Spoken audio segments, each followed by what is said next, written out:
መንግስት ሽወደን ዜግነት ሽወደን ካብ ዘለዎም አባላትን ደገፍቲ ጉጅለ ዳዕሽ ካብ ቤት ማእሰርቲ ሶርያ ከም ዝሃደሙ ዘመላኽት ሓበሬታ ከም ዘይብሉ ገሊጹ። ኣብ ሽወደን ብሰንካ አጋጢሙ ጸንሐ ጸገም ቀረብ መድሃኒት ናውቲ ሕክምና ኣብ ሆስፒታል አቋሪጹ ጸንሐ ሕክምናዊ አገልግሎት ካብ ሎሚ ጀሚሩ ክወሃብ ከም ዝጀመረ ተሓቢሩ። ሰላም ክቡራት ተኸታተልቲ መደብ አልኮምፒስ ትግርኛ ከመይ ቀኒኹም? አርእስተ ዜና ክሰምዑ ጸኒሕኩም ምሳኹም ዘለኹ ንያት ሚካኤልን ኣብ ዝርዝራቱ ድሕሪቲ ኣብ ዝሓለፈ 2 ሳምንታት መንግስቲ ቱርኪ ኣብ ሰሜናዊ ሶርያ ኣብ ልዕሊ ዘሎ ዞባ ርእሲ ምምሕዳር ኩርዳውያን ዝጀመሮ ወተሃደራዊ ወራር ብምርኮን ማእሰርቲ ናብ ትሕቲ ኩርዳውያን ተሓይሮም ካብ ዘለዉ ዜግነት ሽወደን ዘለዎ አባላትን ደገፍትን ናይቲ ተሳዒሩ ዝተበተነ አሸባሪ ጉጅለ ዳዕሽ ከም ዝሃደሙ ዘረጋግጽ ሓበሬታ መንግስቲ ሽወደን ከም ዘይብሉ ሚኒስተር ጉዳያት ወጻኢ አና ሊንዳ ሓቢራ። ንሳ በቀዳም ንሬድዮ ሽወደን ኣብ ዝሃበቶ መብርሂ ኣኽበርቲ ጸጥታ ሽወደን ናይ ዝኾነ ሰብ ካብቲ ከባቢ ናብ ሽወደን ዝገብሮ ጉዕዞ ናይ ምክትታል ምቁጽጻር ሙሉእ መዝነት ከም ዝተዋህቦን በዚ ኸኣ ነዚ ዘመላኽት ሓበሬታ የሎን ኢላ። ይኹን እምበር አሸባሪ ጉጅለ ዳዕሽ ንወተሃደራዊ ምትእትታው ቱርኪ ናብ ሶርያ ብምጥቃም ኣብ ኤውሮጳ ዳግመ ውድብ ክግበር ይኽእል እዩ ዝብል ስግኣታት ከም ዘሎ ግን ሓቢራ። መንግስቲ ሽወደን ኣብ መጀመሪኡ ንወተሃደራዊ መጥቃዕቲ ቱርኪ ዝተቃወመትሉ መሰረታዊ ምኽንያት ከዓ ሳዕቤን ናይቲ ወተሃደራዊ ወራር ነቲ ከባቢን ዓለምን ዓብይ ምዃኑ ብምግንዛብ እዩ ክትብል እታ ሚኒስተር ኣብ ዝሃበቶ መብርሂ ኣመልኪታ። ኣብ ሽወደን ብሰንካ አጋጢሙ ጸንሐ ሽግር ቀረብ ናውቲ ሕክምና ንሆስፒታላት ተቋሪጹ ጸንሐ ሕክምናዊ መጥባሕቲ ካልእ አገልግሎትን ብዘይካ ገለገለ ቆፀራ ተታሒዝዎም ጸንሑ ጉዳያት ካልእ አገልግሎት ካብ ሎሚ መዓልቲ ጀሚሩ። ኣብ ዝተፈላለዩ ዞባታት ሽወደን ዝርከቡ አካዳማዊ ሆስፒታላት ልሙድ ስራሕ ከም ዝጀመሩ አገልግሎት ዜና ተሓቢሩ። ብሰንካ ኣብ ዝቕንያት ኣብ ትካል መድሃኒት ሽወደን ዝተረያ ቀረብ ናውቲ ሕክምና እቲ ጸገም ናብ ዘይተደለየ ጸገም ከም ዝተሰጋገረን እቲ ትካል ኣብ መጀመርያ ናይ ዝወርሒ ካብ ካልኦት አካየድቲ ትካል ቀረብ ሸየጥ ክረክብ እንከሎ ምድላው ብዘይ ምግባሩ እቲ ዝተፈጥረ ጸገም ከም ዝኾነን ማዕከናት ዜና ሽወደን ሓቢረን ኣለዋ። ፖለቲከኛታትን ሰብ መዚዚ ትካልን ድሕሪቲ ዝገበርዎ ህፁፅ ኣኼባን ውሳነን ካልኦት ትካላት አቅረብቲ መድሃኒት ናውቲ ሕክምናን ንግዚኡ ነቲ ሕፅረት ከማልኡ ስለ ዝተገብረ ሕክምናዊ አገልግሎት እንደገና ንምጅማር ከም ዝተኻእለ ክፍለጥ ተኻኢሉሎ።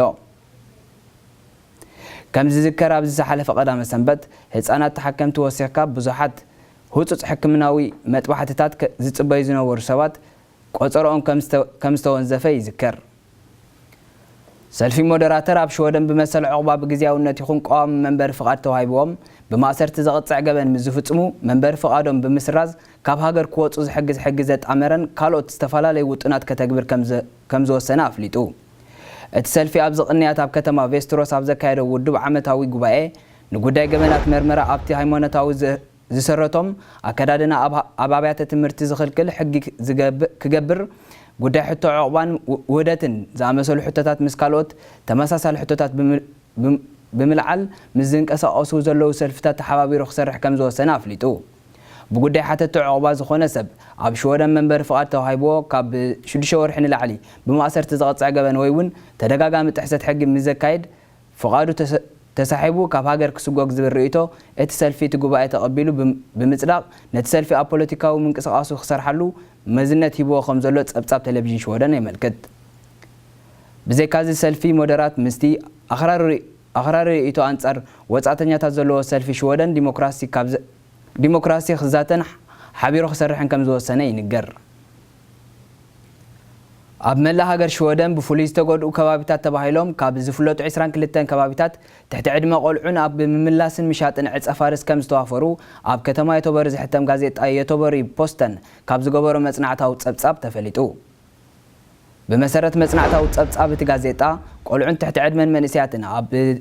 ኣብያተ ትምህርቲ ኣብ ትርፊ ግዜ መራኸቢ ማእከላት ብመንገዲ ዝምድና አባላትን ስድራ ቤትን ካልእ ናብ ገበነኛታት ጉጅለታት ተመልሚሎም ኣብ ዝውውር ሓሺሽ ከም ዝዋፈሩን ዛጌታብ ከም ዝዓይነቱ ስራሕ ካብ ዝተዋፈሩ ቆልዑ እቲ ዝነኣሰ ወዲ 10 ዓመት ምዃኑ ካብ ፖሊስ ብዝተረኸበ ሓበሬታ ምርኩስ ገይሩ ኣብቲ ጸብጻብ ተጠቒሱሎ። ብመሰረት እቲ ሓበሬታ መብዛሕትኦም ካብቶም ቆልዑ ዝተገብረ መጽናዕቲ ኩነታት ኣተዓባብያ ዘይሕጋዊ ኣካይዳ ምፍጻም ገበናት ከም ንቡር ብምውሳድ ከም መነባበሪ ከም ዝጥቀም ድሕሪ ባይታ ካብ ዝተናኣግድ ስድራ ቤታዊ ድሕረ ባይታ ከም ዝመጹን እቲ ሓበሬታ ናይቲ ጋዜጣ ጠቒሱ።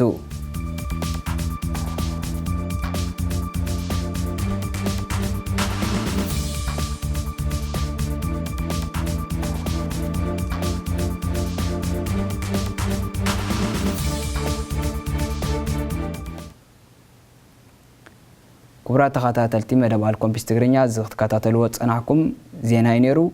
سيدنا زدالون يكونتا ايرالون ابو خبلكم سناي مكتتال